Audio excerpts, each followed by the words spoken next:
Direito Ambiental, revisão. Olá! Na aula de hoje nós vamos revisar os principais pontos para garantir a sua aprovação. Então, por isso, selecionei aqueles pontos que a banca FGV ama. Então, os pontos principais na disciplina de Direito Ambiental para que vocês consigam garantir toda a aprovação de vocês e efetivamente acertar as duas questões de direito ambiental. Então, por isso, vamos revisar alguns pontos importantes para garantir essa aprovação. Vamos lá. Os princípios constitucionais ambientais. Então, aqueles princípios que estão elencados no direito ambiental, que são os principais norteadores da nossa disciplina. Princípios do direito ambiental. Princípio da ubiquidade. É aquele que garante a onipresença do direito ambiental. O que significa a nossa onipresença? Importante lembrar que o direito ambiental e o meio ambiente estão em todos os locais. Então, meio ambiente está em todos os locais. Aqui onde eu estou, aí onde vocês estão me assistindo. Então, todos os locais nós temos o meio ambiente. Isso significa que ele é onipresente e, por isso, ele não tem fronteiras. Como ele não tem fronteiras, é necessária a cooperação dos povos. Então, os povos precisam trabalhar em conjunto, de forma cooperada, para garantir a proteção do meio ambiente. Garantir, efetivamente, que nós tenhamos um meio ambiente ecologicamente equilibrado. Por isso, nós temos a transnacionalidade do direito ambiental, que já foi determinada, inclusive, no RESP 588/22 de Santa Catarina, no STJ, na primeira turma. E isso, nós temos, portanto, o princípio da cooperação dos povos, que está estabelecido também no nosso artigo 4º, inciso 9º da Constituição Federal, e o artigo 225, parágrafo 1º, inciso 4º da Constituição Federal. Então, a ubiquidade significa dizer que o direito ambiental está em todos os locais. Como não tem como determinar efetivamente o limite, a fronteira do meio ambiente, nós temos o meio ambiente sem fronteiras em todos os locais e para isso é necessário que os povos cooperem entre si, visando efetivamente a preservação do meio ambiente. Então, por isso nós temos nessa disciplina, que ela é uma disciplina que vai trabalhar em conjunto, inclusive no direito internacional. Então, nós temos esse princípio da ubiquidade, que significa dizer que todos os povos devem cooperar entre si para garantir efetivamente a preservação do meio ambiente. Temos ainda o princípio do desenvolvimento sustentável, que é um princípio importantíssimo no direito ambiental. Então, vamos estudá-lo. Desenvolvimento sustentável significa dizer que eu vou ter efetivamente o desenvolvimento econômico sem que esse desenvolvimento cause um impacto ao meio ambiente. Por isso, deve haver desenvolvimento sem prejudicar as gerações futuras. E nós temos nesse sentido a solidariedade intergeracional. Com isso, nós temos o progresso econômico não pode ocorrer às custas de uma degradação do meio ambiente. Um dos exemplos que garante efetivamente a aplicação do princípio do desenvolvimento sustentável é a exigência de estudos prévios de impacto ambiental. Então, ao exigir que seja realizado um estudo prévio de impacto ambiental naquela localidade antes que se tenha, por exemplo, um empreendimento naquele local, eu vou garantir o desenvolvimento sustentável, porque eu vou observar efetivamente que naquele local aquele empreendimento não vai causar um dano severo ao meio ambiente. Claro que pode sim, efetivamente, causar algum dano, mas sempre numa escala baixa, uma escala que eu possa recuperar o meio ambiente de forma equilibrada. Então, o estudo de impacto ambiental é um dos pontos que a banca de vocês ama. Ela ama. Já vários exames da ordem nós tivemos o estudo de impacto ambiental na questão de direito ambiental. Então, é essencial que vocês saibam como que se dará esse estudo de impacto ambiental, que tem como objetivo o princípio do desenvolvimento econômico. Então, tem como objetivo garantir que haja efetivamente o progresso econômico sem que esse progresso cause um dano severo ao meio ambiente, ok? Então, desenvolvimento econômico, um dos exemplos principais, estudo de impacto ambiental. Próximo princípio, o princípio da participação. O que é o princípio da participação? Como os bens ambientais são direitos difusos, que nós não temos, portanto, titularidade definida, então eu não consigo saber quem é o titular daquele direito de forma clara. Por quê? Porque o meio ambiente está em todos os locais. O bem ambiental está em todos os locais. O ar, por exemplo, está em todos os locais. Eu consigo saber a quem pertence esse meio ambiente? Não, não tem como definir. Esse ar é apenas exclusivo da Annelise e ela que vai ser a titular desse direito. É impossível. Então, nesses casos, nós chamamos de direitos difusos, que estão em todos os locais.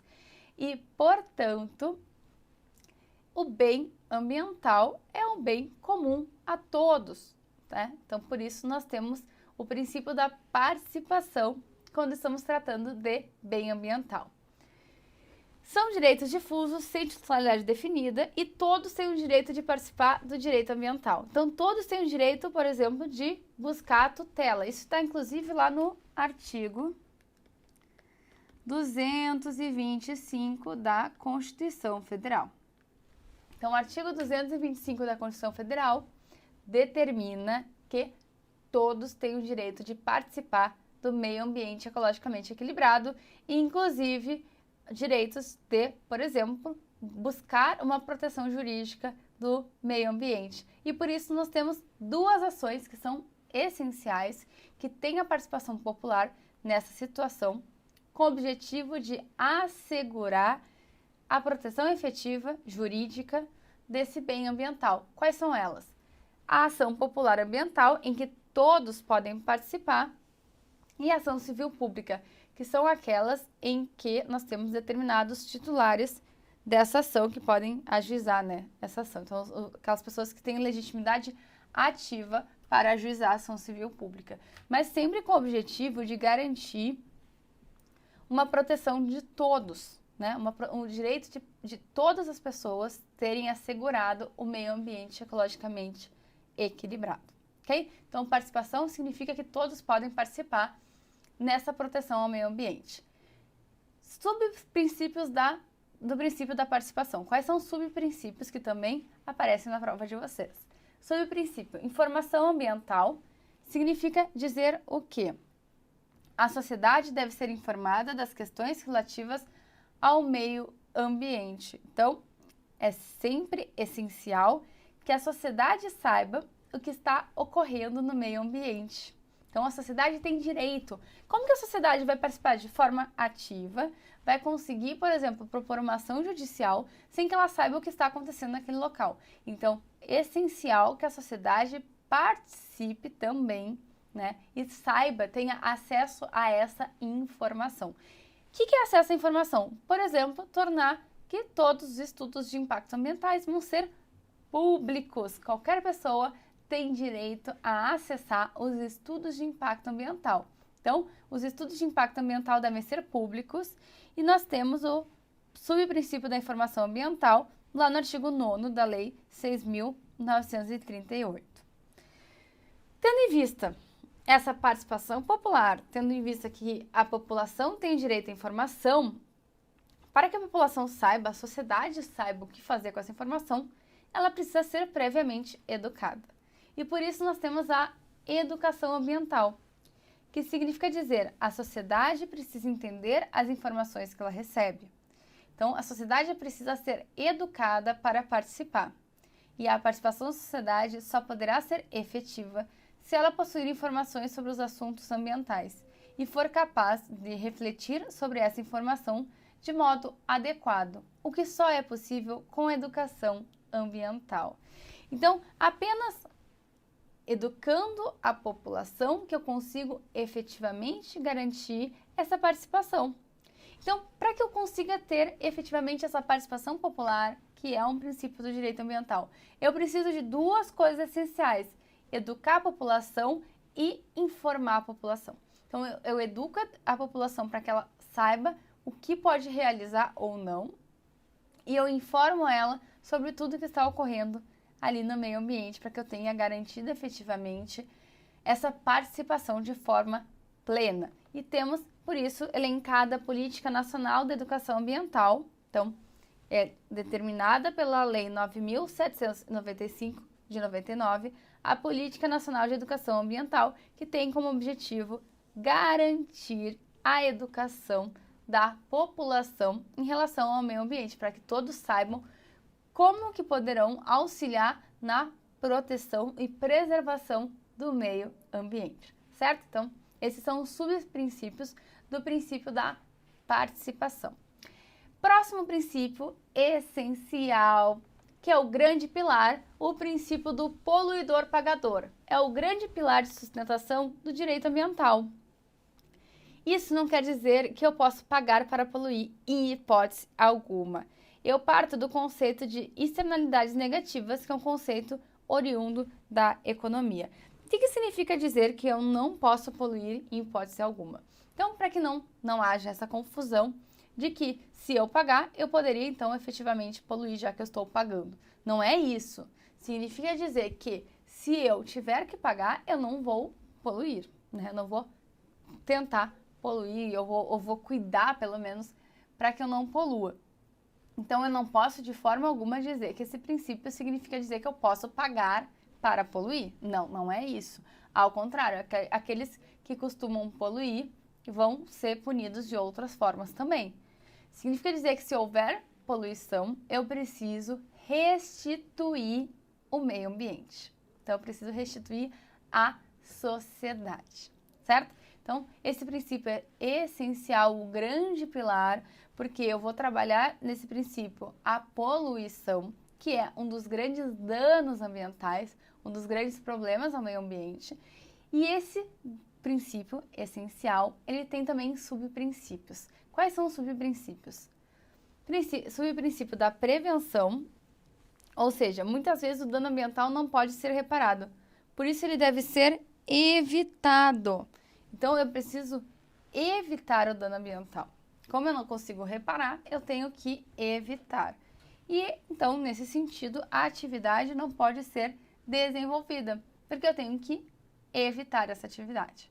Então, eu utilizo esse subprincípio da prevenção porque eu verifico naquele caso concreto. Olha, eu não vou conseguir não poluir e não causar um dano ao meio ambiente. Então, eu vou evitar aquela atividade. E temos o da precaução, que ocorre quando não tem certeza se a atividade gera risco, mas acho que pode gerar, né? Acho que pode ser. Mesmo risco deve ser evitado. Então, mesmo na prevenção, qual que é a diferença? A prevenção eu sei que vai ter um risco. Aqui na precaução eu acho que pode ter um risco. Então, não é tão claro esse risco. Mas eu tenho que evitar ainda que seja um risco. Então, a precaução deve anteceder a prevenção, de modo que deve se evitar não apenas os danos efetivos ao meio ambiente, mas também os riscos de danos. Então, eu não devo apenas evitar os danos efetivos, mas eu tenho que evitar também o risco de dano. Então, é essencial que a gente observe esses subprincípios que estão ligados ao princípio do poluidor-pagador. Então, nós precisamos verificar efetivamente nessa situação se é possível ou não que se tenha um risco nesse caso. Então, eu verifico se há uma chance de risco. Então, se houver uma chance mínima, eu já evito aquele empreendimento, certo? Então, esses dois são subprincípios essenciais também. Temos, por isso, uma ação civil pública sobre dano ambiental, ônus da prova. Não é o autor da ação civil pública que deve provar a ação causa dano, e sim o empreendedor que deve provar que o empreendimento não causa dano. Então, o que nós temos aqui? Outro ponto importante, inversão do ônus da prova em matéria de direito ambiental, certo? Então, lembrem-se, na disciplina de direito ambiental, a inversão do ônus da prova. Aquele que causa o dano que tem que provar que o dano não vai ser causado. Então, tem que provar que eu não causei o dano ou que não há risco de causar o dano para que o empreendimento possa prosseguir, ou no caso de provar que houve efetivamente o dano, que foi causado aquele dano, então reparar esse dano, certo? Essencial verificar claramente quem que vai ter o ônus de provar. Então, o ônus de provar é do empreendedor, aquele que causou ou que vai ter que provar que não causou esse dano, tá? Essa decisão já é pacífica no nosso ordenamento jurídico. Então, sempre que houver um indício de um dano ambiental, quem tem que provar que aquele dano não existiu é o empreendedor, aquele que agiu. Próximos princípios da função social da propriedade. Esse é também essencial. Então, função socioambiental da propriedade significa dizer que o proprietário não é livre para fazer o que quiser com o bem que é dele. Ele deve se atentar ao meio ambiente. Então, por isso, ele precisa se atentar, inclusive, ao plano diretor, né? Nós temos um plano diretor nas cidades. E esse plano diretor tem como objetivo garantir como se dará a utilização daquela propriedade naquele município. Então, a função socioambiental da propriedade, ela vai ir de encontro com o princípio da propriedade privada, o direito à propriedade privada. Por isso que eu preciso observar efetivamente a utilização dessa propriedade privada. Então, eu observo se aquela propriedade está sendo utilizada de forma a que se mantenha um equilíbrio ecológico, que não cause um dano ambiental, certo? Então, função socioambiental da propriedade também é outro ponto que a banca FGV ama e que pode aparecer na prova de vocês. Próximo princípio do usuário pagador, parecido com o princípio do poluidor pagador. Vamos entender a diferença. Incide quando não há degradação ambiental, mas quando se utiliza um bem escasso. Então, a cobrança não se dá por responsabilização, mas pelo estabelecimento de preços públicos e pela incidência de tributos. Então, aqui nós temos um bem escasso, por exemplo, no caso de um minério.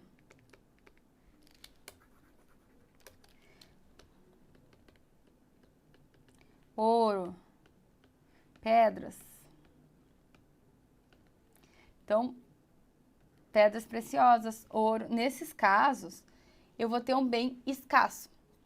Então, nos casos de bem escasso, o que ocorre? Eu preciso verificar qual o preço público e vou ter, inclusive, incidências de tributos nesses preços públicos. Então, esse princípio do usuário pagador significa dizer que se eu utilizar aquele bem, que é um bem natural, um bem comum, como eu vou utilizar um bem que é um bem de todos, eu preciso restituir para a sociedade. Então, esse bem é um bem escasso, é um bem que eu não tenho como restituir o bem, eu não tenho como reparar o meio ambiente. O que vai ocorrer? Eu vou precisar de observar os preços públicos, eu vou precisar observar se é possível utilizar aquele bem de forma adequada e vou ter que pagar os impostos necessários para a utilização daquele bem. Então, o princípio do usuário pagador tem como objetivo verificar efetivamente a utilização de bens escassos. Temos ainda a responsabilidade ambiental. A responsabilidade ambiental, ela é importante de se verificar porque nos casos em que há efetivamente um dano ou uma ameaça de dano, eu preciso lidar com aquilo, eu preciso saber o que vai ocorrer com aquele dano, então com a pessoa que causou o dano, quem causou aquele dano efetivo. Então a responsabilidade ambiental tem como objetivo verificar quem foi o agente que causou o dano e com isso verificar a punição necessária para esse agente. Ela pode ocorrer em 3 esferas: na esfera civil, na esfera penal e na esfera administrativa. Como que se dá essa responsabilidade ambiental? Nós precisamos lidar com dano, então esse dano deve ser revertido, corrigido ou compensado. Por isso tem uma função repressiva e preventiva. Repressiva no sentido de reprimir aquele que causou o dano, e preventiva no sentido de prevenir que outras pessoas não causem danos também. Então, ao saber que se eu causar um dano, eu vou ser responsável por esse dano, eu vou prevenir para não causar o dano, para que eu não tenha que responder por o dano causado.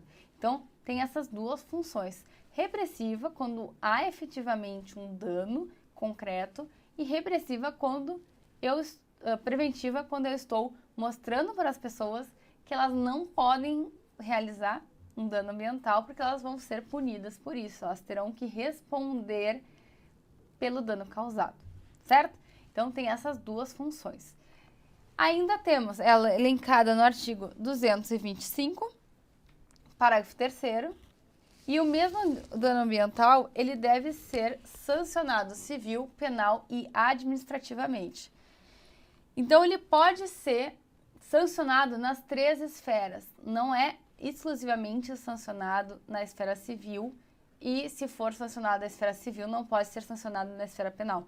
Não, ele pode ser sancionado nas 3 esferas, certo? Então, se eu causei um dano ambiental, eu posso ter que responder civilmente, penalmente e administrativamente. É essencial lembrar disso. Então, anotem aí. Pode responder pelo mesmo dano nas 3 esferas, tanto civil, penal como administrativa. A recuperação do meio ambiente é mais importante que a punição do responsável.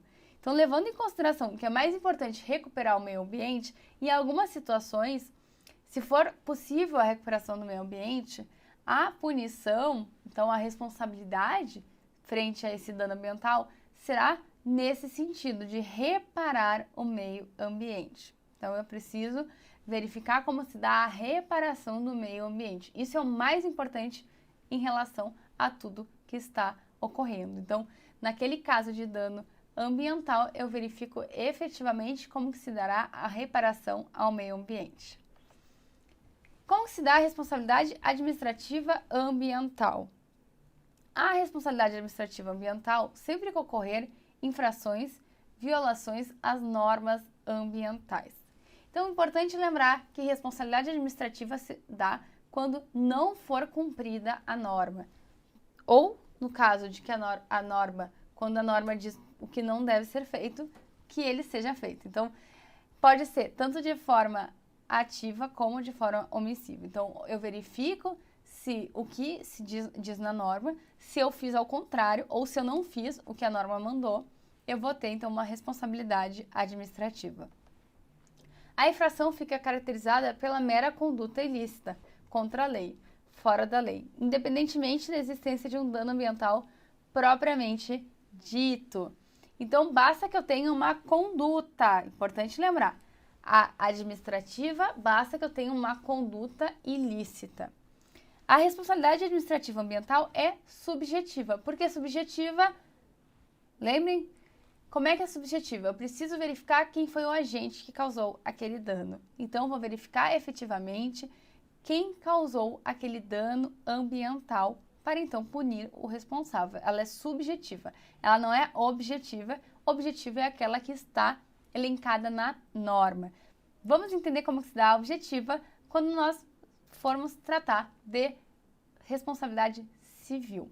Então, a administrativa, basta que eu não cumpra o que a norma me determina, eu vou ter uma responsabilidade administrativa. E a responsabilidade civil ambiental, ela é de natureza objetiva, ou seja, a lei vai me impor. Então, por exemplo, no caso de dizer, o proprietário do imóvel deve reparar os danos causados em relação ao dano ambiental. Isso significa de forma objetiva. A própria lei diz quem deve reparar aquele dano.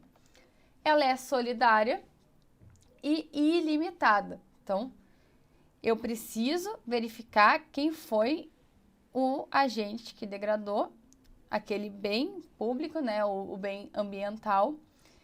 Ilimitada, então não há uma limitação em relação a isso. E solidária por quê? Porque aquela responsabilidade, ela vai seguir aquele bem. Então, por exemplo, no caso de um imóvel, ela vai seguir a propriedade do imóvel.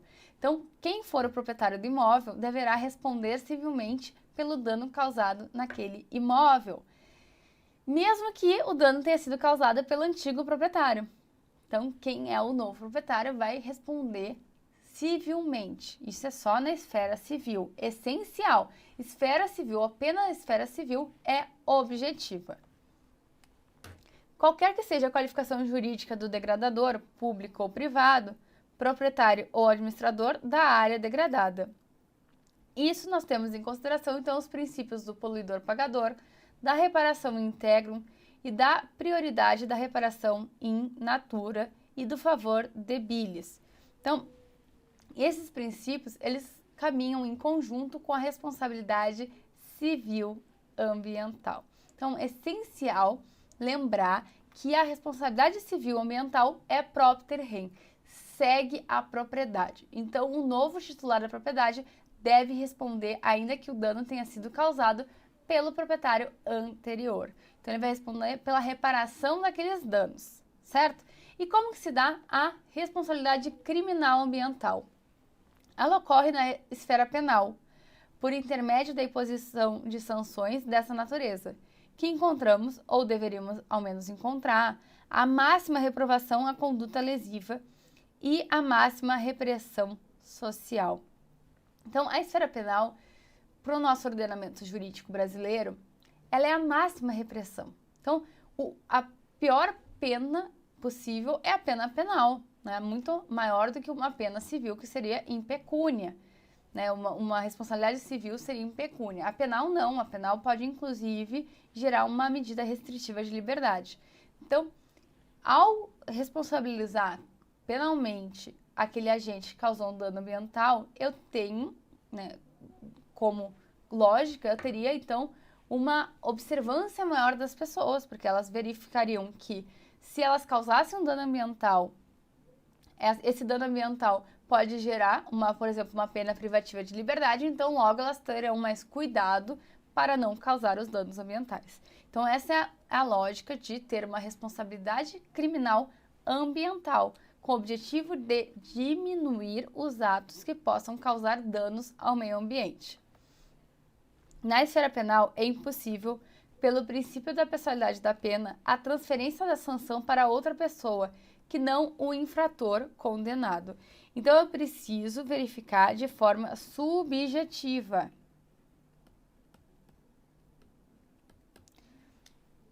E a sanção deve ser prevista de modo que só poderá ser suportada pelo próprio poluidor, conforme o artigo 5º da Constituição Federal. Então, a pena ela vai ser cumprida apenas pelaquela pessoa que foi o agente que causou o dano.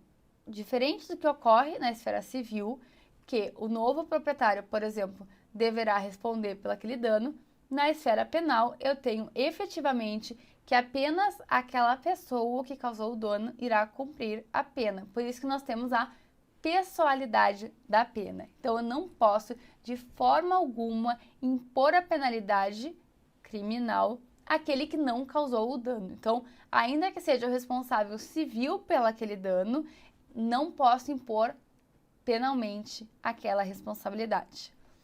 Temos a responsabilidade penal da pessoa jurídica. Como que se dá essa responsabilidade penal da pessoa jurídica? A Lei de Crimes Ambientais prevê a possibilidade de responsabilização penal da pessoa jurídica, com amparo na Constituição Federal, no artigo 225, parágrafo 3º. E, portanto, eu posso penalizar uma pessoa jurídica em relação a um dano ambiental na esfera penal. E exige que esse ato criminoso decorra de decisão do representante legal ou contratual ou do órgão colegiado da pessoa jurídica. Então, para que eu possa efetivamente responsabilizar uma pessoa jurídica, eu tenho que verificar quem que deu a ordem para aquele dano. Então, eu não posso, por exemplo, responsabilizar a pessoa jurídica por um dano que ocorreu por uma pessoa que não tem gerência nenhuma em relação àquela pessoa jurídica. Então, esse ato tem que ter sido orientado pelo responsável legal daquela empresa ou pelo órgão colegiado daquela empresa. Então, apenas nessas situações que eu posso responsabilizar a empresa. Nos casos de pessoas físicas que são, por exemplo, empregadas da empresa que causaram dano sem ordem superior, nesse caso eu respondo apenas na pessoa física, né? Então, a pessoa que causou o dano. Mas a pessoa jurídica responde se o ato decorrer de ordem, então, do representante legal ou do órgão colegiado. Esse ato delituoso também deve ser praticado no interesse ou benefício da pessoa jurídica. Então, é necessário verificar e é necessário que se prove que a pessoa jurídica tinha interesse em relação àquele ato delituoso. E no sistema brasileiro, a responsabilidade penal é sempre fundada na culpa ou dolo do agente, que é o nosso elemento subjetivo, e trata-se do princípio da culpabilidade. Então, não existe responsabilidade penal objetiva, apenas subjetiva. Então, eu preciso verificar efetivamente quem foi o agente que causou aquele dano. Eu não tenho uma responsabilidade objetiva que está linkada na lei, como nós vimos na responsabilidade civil. E em relação ainda à responsabilidade penal da pessoa jurídica, que é um ponto importantíssimo na nossa disciplina, ocorre que se a responsabilidade penal da pessoa jurídica decorre de conduta humana e depende da presença de dolo ou culpa nesta, verificados tais elementos, também a pessoa natural estará praticando o crime. É a denominada teoria ou sistema da dupla imputação. Entretanto, firmou-se na jurisprudência o entendimento de que, para que possa haver a responsabilidade da pessoa jurídica, não é imprescindível que também seja responsabilizado o representante responsável pela decisão. Ou seja, nós temos uma dupla imputação, porque a pessoa jurídica e a pessoa física, né, a pessoa humana, que praticou o ato deverão responder frente a isso, mas não é essencial. Por exemplo, naqueles casos que eu consigo verificar que a pessoa jurídica foi responsável pelo dano e aquele dano ele foi oriundo de uma ordem superior, de um responsável ou do órgão colegiado, mas eu não consigo verificar a pessoa física que deu a ordem, né, que foi responsável pelaquilo ou que causou o dano, eu posso responsabilizar a pessoa jurídica de forma independente. Eu não preciso responsabilizar sempre as duas, a pessoa física e a jurídica. Se eu não tenho provas suficientes da física, mas eu tenho provas suficientes da jurídica, eu respondo também, responsabilizo essa pessoa jurídica, ainda que a física não seja responsabilizada, certo? E eu posso, claro, também ter a dupla imputação, que é quando eu responsabilizo as duas, a pessoa física e a pessoa jurídica que causou o dano, certo? Então, boa sorte para vocês. Tenho certeza que vocês irão gabaritar as duas questões de direito ambiental e garantirão a aprovação de vocês nessa primeira fase do exame da ordem. Boa sorte e bons estudos. Até mais!